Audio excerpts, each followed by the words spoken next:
No other president would have done what I did. No other president. I know the presidents, they wouldn't have done it. And it had to be done. What was happening to us on trade, not only with, if you look at it, not only with China, but China was by far the biggest abuser in history, and others also, but somebody had to do it. They had to stop because it was not sustainable.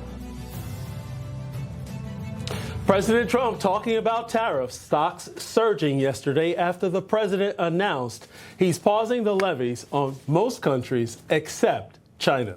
Good morning and welcome to First Edition, only on Newsmax 2. I'm John Burnett. And I'm Krisha Lenzo. It's Thursday, April 10th, and it was a great day on Wall Street yesterday, John. We were watching the Dow soar over 3,000 points, and it was just incredible to watch all the pundits have a meltdown because they were all completely wrong, even about the fact that Europe was going to be trading with China, which is completely inaccurate. Many countries, especially in the EU, are now willing to come to the table and work with us. So a beautiful sight to see.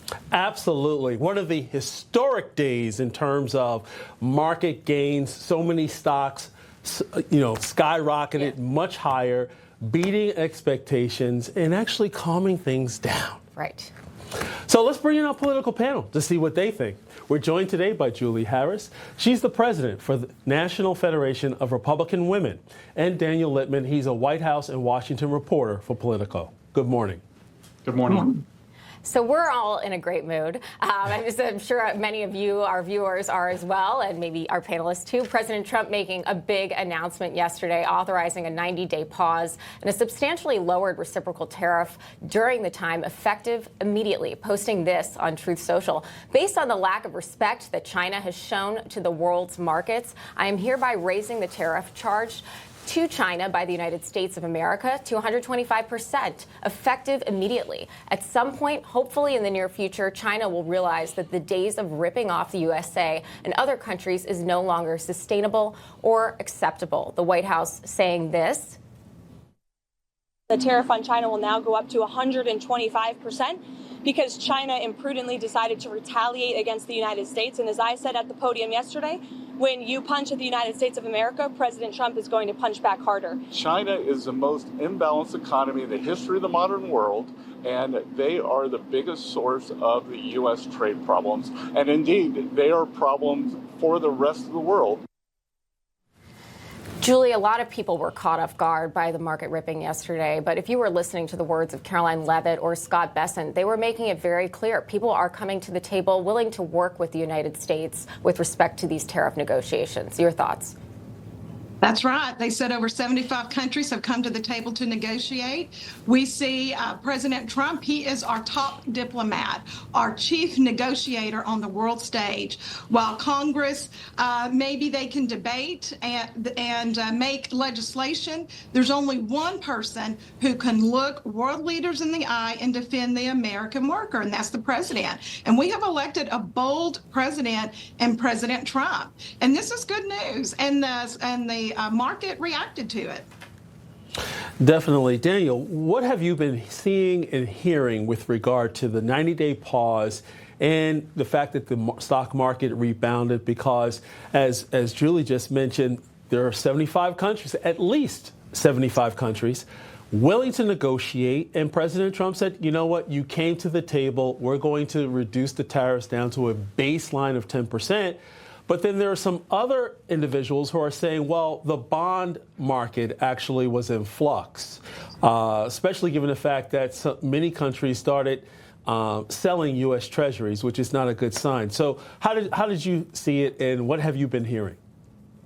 Yeah, Trump advisors privately credited the bond market for forcing Trump's hand because Trump did not want a depression on his hands. That would not be good for his reputation and for the American worker. And so it is kind of interesting that you had some of his advisors say, oh, this was his grand plan all along. Caroline Leavitt said, oh, have you guys forgotten about the art of the deal? When Trump himself said a few hours later, oh, the things were getting a little yippy in the market. That was his term. And so he kind of undercut his advisors and said that he did not want the market to crater. But this 10% thing is still a lot of that's a significant increase on the average 2% tariff we had before. And I have to wonder if China is going to come to the table or if we're going to have an effective embargo on China. Remember, we had $750 billion of trade, of imports and trade from China last year. And so if you're going to charge all of that 125%, that's a huge tax increase that many Americans will feel.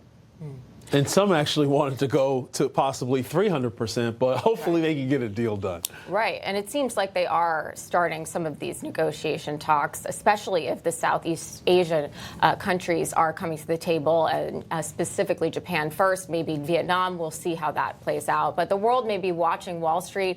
But House Republicans have been focusing on the budget. Lawmakers forced to cancel the vote on the Senate's budget resolution last night because they say it was bound to fail. Here's what House Speaker Mike Johnson had to say. The budget resolution is not the law. Okay, all this does is it allows us to continue the process, begin drafting the actual legislation that really counts, and that's the one big beautiful bill. Number two, the Senate amendment makes no changes to the reconciliation instructions that we put into the budget resolution. So our objectives remain intact. Number three, any final reconciliation bill has to include historic spending reductions that we included in our resolution, while also safeguarding essential programs. Julie, talk to us about the importance of passing this budget resolution bill and getting the tax cuts extended here. Absolutely, it's important. When we were looking at the election in 2024, the National Federation of Republican Women were in all battleground states. We were actually in all 50 states with our state organizations. And we knew that one of the number one issue were two things, twofold, the border and the economy, and they intertwine.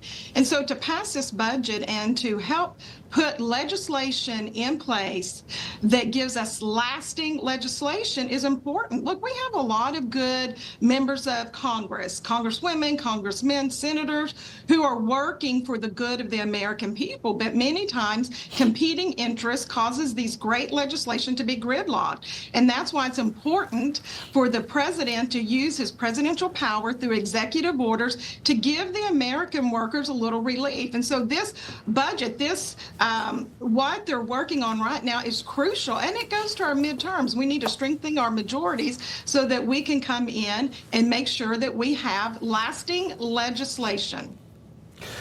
You know, Daniel, I agree with the president's plan with regard to taking on the unfair trade and imbalances around the world. However, I would have liked to have seen the House passed the bill with the budget cuts for, I should say, tax cuts for the American people as well as businesses. And that would have actually served to reduce the level of uncertainty in the markets that we've experienced over the last week and a half. And I really blame the House for not actually getting this done. This should have been drafted on day one, as soon as they had taken the oath, and then worked on the edit so that way they can actually start moving on this legislation instead of waiting until April, possibly, early May to actually start passing these bills. That's deeply tied to what the American people want and need, but most of all, the president's agenda. What say you? Yeah, you always will have a group of Republican members on the conservative side of the spectrum who they want to cut the government in a way that Trump is not comfortable with and that the majority of Americans do not agree with. And so it's this ideological purity that is just not realistic when you have a system of government where you have the Senate, which is kind of make it much more moderate often what the House wants to do in either a Democratic or a Republican Washington. And so these are the same members who make it hard to keep the government open, who make it hard to pass a debt ceiling increase when it's needed for the markets. And so they're very hard to corral, but it does not provide a good PR strategy for Republicans if their own conference is divided. It's not like they're trying True. to get a lot of Democratic votes in the House right now. It's all internecine Republicans fighting against each other. Right. Well, we'll see how that plays out as well. If they are able to get that budget bill passed, it would be another win for Donald Trump, and the markets are set to soar on that news as well. But heading back to world politics, the Treasury Department has hit Iran with new sanctions targeting its nuclear program. Now, remember, the U.S. and Tehran are preparing for a big meeting this weekend, Julie, and there's been so far a bit of a war of words. Trump is warning against military action against Iran, saying it's absolutely possible if necessary. Of course, Tehran is saying that they are not willing to have these direct talks. What do you expect to see on Saturday? You know, as I said, President Trump is our chief diplomat, our chief negotiator. I definitely don't want to get ahead of the president or the White House, but I'm confident in his ability to come out of that with something better than what we have. Look, we all know that Iran they're bad actors, and they have been for a long time. The world is a safer place with President Trump. The Middle East will have more stability with President Trump in the office. So don't know exactly what to expect from these talks, but I do expect it to be better than what we currently have. So true, Julie. And you know, Daniel, the thing is that even Russia does not want Iran to actually have a nuclear weapon. So even our other adversaries don't want Iran to actually get a nuclear weapon. So that could actually serve us well, whether it's direct talks, indirect talks. This is about the outcome that we want to achieve. What say you?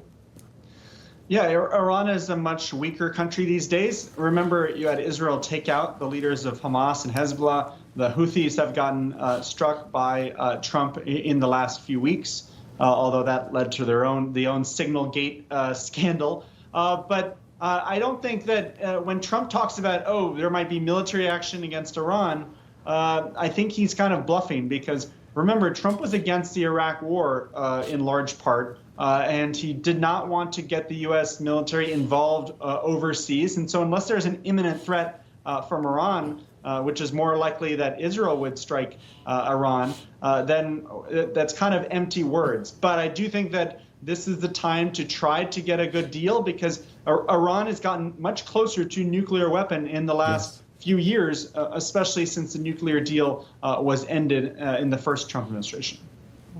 Well, President Trump is weakening all of our adversaries around the world. And just going back to China for a second, we have seen China do some tests in Taiwan in terms of trying to see what they can get away with there. Many are calling it a bluff, Julie. But at this point, China is really under a tremendous amount of pressure with respect to its economy, because Donald Trump has boxed in the country. And basically, the rest of the world is now going to see that China is clearly also the bad actor, since they have not come to the table, unlike the rest of our friends and even our other adversaries. So your thoughts? Exactly. And I'll say, I don't see President Trump as being a bluffer. I do think China's bluffing, but I think President Trump says what he means and means what he says.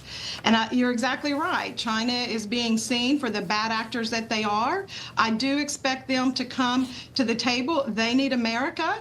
And so we'll see what's going to happen. But like I said, President Trump is a master negotiator, and I'm glad he's representing the working class on the world stage.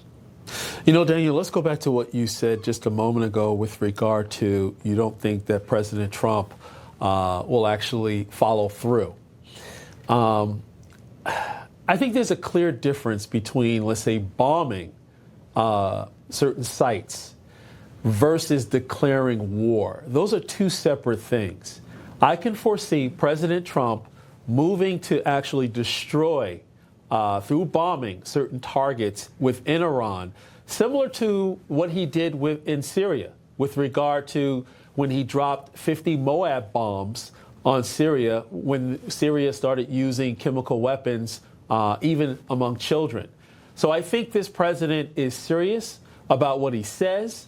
And I think he's ready to back up what he says and walk that fine line between declaring war and protecting not only U.S. national interests and foreign interests, but also the world? What say you? Yeah, I'm not saying it's impossible that he wouldn't bomb Iran, but there has been a real emphasis in this administration of having no neocons in major roles. And so a lot of people in defense and National Security Council jobs are more in the restrainer or isolationist camp. And so they don't want to go to war, and they know that it's unpredictable. Once you start bombing, then it becomes very tricky, and both sides don't want to back down. And Iran could just build back their nuclear weapons capabilities. And so what are we going to just keep bombing them every time, and they'll hide them in their mountains? And so I think that it's that would do terrible things for oil prices because Iran is still a significant oil producer. And so I don't think that that's Trump's first option. I think he wants to see what diplomacy will get him and see if we can make a deal with Iran to limit their nuclear weapons and also rebuild their economy for them to do that because there's many young people in Iran who are actually pro-American who want to engage with the world but don't like the mullahs telling them what to do. Yeah, and all of these issues are interconnected because, the current issue with Iran can also help Trump execute his plans for Gaza. Julie Harris, Daniel Littman, thank you so much for joining us. Thank you.